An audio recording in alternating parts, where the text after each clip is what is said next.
నల్గొండ పట్టణంలో double bedroom ఇండ్ల పంపిణీ సందర్భంగా సిపిఎం కార్యాలయంపై దాడి చేసి నాయకులను అరెస్టు చేయడం కాంగ్రెస్ నాయకుల తప్పులను కప్పిపుచ్చుకునేందుకేనని సిపిఎం పట్టణ కార్యదర్శి దండంపల్లి సత్తయ్య, డబుల్ బెడ్రూమ్ ఇండ్ల సాధన కమిటీ కన్వీనర్ మాజీ కౌన్సిలర్ ఔట రవీందర్ ఆరోపించారు. అర్హులైన వారిని ఎందుకు తొలగించారో సమాధానం చెప్పాలని ప్రశ్నించారు. ఆదివారం సుందరయ్య భవన్లో నిర్వహించిన విలేకరుల సమావేశంలో వారు మాట్లాడుతూ ఇండ్లు లేని పేదలకు ఇండ్లు నిర్మించి ఇవ్వాలని సిపిఎం అనేక సంవత్సరాలుగా పోరాటాలు చేస్తోందన్నారు. గత ప్రభుత్వ హయాంలో డబుల్ బెడ్రూమ్ ఇండ్ల నిర్మాణాలు ప్రారంభమైనప్పటి నుండి అర్హులైన పేదలకు ఇండ్లు కేటాయించాలని వివిధ రూపాల్లో ఆందోళనలు నిర్వహించినట్లు తెలిపారు. నల్గొండ పట్టణంలో డబుల్ బెడ్రూమ్ ఇండ్ల కోసం 2023లో 10,000కు పైగా దరఖాస్తులు వచ్చాయని, అధికారుల విచారణ అనంతరం సుమారు 3,000 మందిని అర్హులుగా గుర్తించి జాబితాలు ప్రకటించారని తెలిపారు. అందులో 431 మందిని వివిధ వార్డుల్లో ఫంక్షన్ హాళ్లలో వీడియో రికార్డింగ్ చేస్తూ లాటరీ ద్వారా ఎంపిక చేశారని పేర్కొన్నారు. మరో 121 మంది లబ్ధిదారులను అప్పటి జిల్లా కలెక్టర్, జిల్లా మంత్రి, అప్పటి ఎమ్మెల్యే, ఇతర అధికారుల సిఫార్సుల మేరకు ఎంపిక చేశారని చెప్పారు. అర్హులుగా ప్రకటించిన లబ్ధిదారుల్లో సుమారు 100 మందిని తొలగించి వారి స్థానంలో కొత్త పేర్లను చేర్చారని వారు ఆరోపించారు. తొలగించిన లబ్ధిదారులను ఎందుకు తొలగించారో కారణాలను ప్రభుత్వం బహిరంగంగా ప్రకటించాలని డిమాండ్ చేశారు. డబుల్ బెడ్రూమ్ ఇండ్ల కేటాయింపులో కొందరు కార్పొరేటర్లు 50,000 నుండి 2 లక్షల రూపాయల వరకు వసూలు చేశారనే ఆరోపణలు ఉన్నాయని, ఈ అక్రమాలు బయటపడతాయనే భయంతోనే సిపిఎం కార్యాలయంపై దాడి చేసి నాయకులను అరెస్టు చేశారని వారు ఆరోపించారు. అయితే ఈ ఆరోపణలకు సంబంధించిన ఆధారాలను వారు సమావేశంలో వెల్లడించలేదు. ప్రజా సమస్యలపై పోరాడుతున్న కమ్యూనిస్టులపై మంత్రి కోమటిరెడ్డి వెంకటరెడ్డి డబ్బులు వసూలు చేస్తున్నారని ఆరోపించడం దొంగ అన్నట్లుగా ఉందని విమర్శించారు. తొలగించిన డబుల్ బెడ్రూమ్ ఇండ్ల లబ్ధిదారుల కుటుంబాలకు వెంటనే ప్రొసీడింగ్ ఆర్డర్లు జారీ చేయాలని వారు ప్రభుత్వాన్ని డిమాండ్ చేశారు. ఈ సమావేశంలో సిపిఎం పట్టణ కమిటీ సభ్యులు తుమ్మల పద్మ, అద్దంకి నరసింహ తదితరులు పాల్గొన్నారు. ఈరోజు ఇక్కడ సిపిఎం పార్టీ ఆఫీసులో ప్రెస్ మీట్ ఉద్దేశం, నిన్న స్వాతంత్ర దినోత్సవం రోజు అనేక సంవత్సరాలుగా పోరాడినటువంటి ఇల్లు లేని పేదలకు నల్గొండ పట్టణంలో 552 ఇండ్లు పంపిణీ చేయడం జరిగింది. కోమటిరెడ్డి వెంకరెడ్డి గారు ఈ చొరవ తీసుకొని పంపిణీ చేసినందుకు సిపిఎం పార్టీ తరఫున ధన్యవాదాలు తెలియజేస్తున్నాం. అయితే ఇక్కడ వారు మాట్లాడిన మాటలు అనేక పోరాటాలు చేసినటువంటి కమ్యూనిస్టుల మీద అవాకు చవాకులు పేరడం అనేది సరైనది కాదు. ఉద్యమ సందర్భంలో అనేక పోరాటాలు జరుగుతున్న క్రమంలో ఇతర నిర్వహణ సంబంధించిన దాంట్లో డబుల్ బెడ్రూమ్ సాధనా కమిటీ సంబంధించినటువంటి ఖర్చుల కోసం ఏర్పాటు చేసుకున్న 1,000-2,000 దాన్ని పెద్ద భూతత్వంలో చూపించి పెద్ద పరిస్థితుల్లో చూస్తున్నారు. కానీ మేము అడుగుతున్నది ఏంటంటే 2023లో అర్హుల జాబితా తయారు చేసిన తర్వాత అందులో నుంచి నిన్న ఇచ్చిన దాంట్లో 40-50 మందిని పేర్లు తీసేశారు.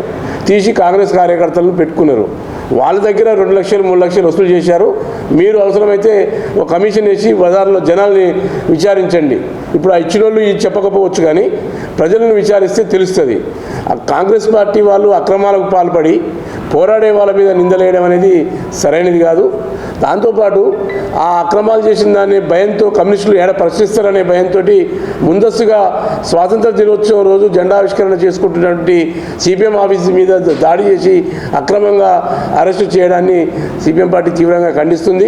నిన్న 15 ఆగస్టు సందర్భంగా 80వ స్వాతంత్ర వేడుకల సందర్భంగా నల్గొండ పట్టణంలో గత 2023 నుంచి ఇప్పటి వరకు పెండింగ్లో ఉన్న డబుల్ బెడ్రూమ్ ఇళ్లను పంపిణీ చేయడం కోసం నల్లగొండకు కోమటిరెడ్డి వెంకటరెడ్డి గారు మంత్రి గారు వస్తున్నారు. దీని విషయంలో సిపిఎం పార్టీ వాళ్ళు ప్రశ్నిస్తారు.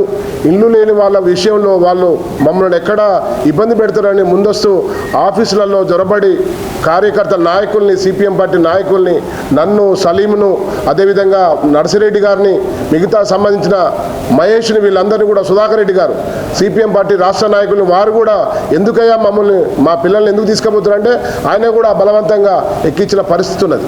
ఈ రకంగా ఆఫీసుల మీద దాడి చేసి ఎత్తుకపోవడం అనేది అప్రజాస్వామికం. పోలీసులు మరి ఎవరికి కోసం వీళ్ళు ఒత్తాసు పలుకుతున్నారు? ప్రజల పట్ల, ప్రజాస్వామ్యం పట్ల ఏ రకమైన వీళ్ళకి చిత్తశుద్ధి ఉంది? ఒక్కసారి గుర్తుపెట్టుకోవాలి, ఎవరైనా ఉండేది 5 సంవత్సరాల మీ పదవి ఉందని చెప్పేసి విర్రవీగి ప్రజల మీద దాడులు చేస్తే మీకు తగిన బుద్ధి చెప్తారని చెప్పేసి సందర్భంగా మేము సిపిఎం పార్టీగా మిమ్మల్ని హెచ్చరిస్తున్నాం. మొత్తం వార్డులలో 48 వార్డులలో తయారు చేసి వాళ్ళందరూ ఎంక్వైరీ చేసి లిస్టు తయారు చేసి లిస్టు ఇవ్వడం జరిగింది. ఆ లిస్టు ఆధారంగా మేము ప్రభుత్వాన్ని అడుగుతున్నాం, ఎందుకు ఈ లిస్టులో పేర్లన్నీ తొలగించి మీకు కావాల్సిన వాళ్ళని పెట్టుకున్నారు? దాదాపు అనేక మంది ఇళ్లలో పనిచేసే వాళ్ళు రోజు నిత్యం అడ్డాల మీద పనిచేసే వాళ్లకు ఇండ్లు వచ్చినాయి. ఆ రోజు వాళ్ళు బీఆర్ఎస్ ప్రభుత్వంలో సెలక్షన్ చేసి ఇస్తే ఈరోజు మీకు అధికారం ఉందని చెప్పేసి ఇక్కడ ఉన్న పేదల ఇళ్ళు మీరు లాక్కొని మీ కార్యకర్తలకు మీకు అనుయాయులకు ఇవ్వడం ఇది భావ్యమేనా అని మేము సిపిఎం పార్టీగా డబుల్ బెడ్రూమ్ పోరాట సాధన కమిటీగా మేము అడుగుతున్నాం. ఇప్పటికైనా వాళ్ళని సర్వే చేసి వాళ్ళకు డబుల్ బెడ్రూమ్ ఇల్లు ఇవ్వాలని చెప్పేసి డబుల్ బెడ్రూమ్ పోరాట సాధన కమిటీ కన్వీనర్గా ఈ ప్రభుత్వాన్ని అధికారులు కలెక్టర్ గారు దీన్ని బాధ్యత వహించి వాళ్ళందరూ కూడా ఇల్లు ఇవ్వాలని చెప్పేసి మేము సిపిఎం పార్టీగా డబుల్ బెడ్రూమ్ పోరాట సాధన కమిటీ ద్వారా మేము విజ్ఞప్తి చేస్తున్నాం.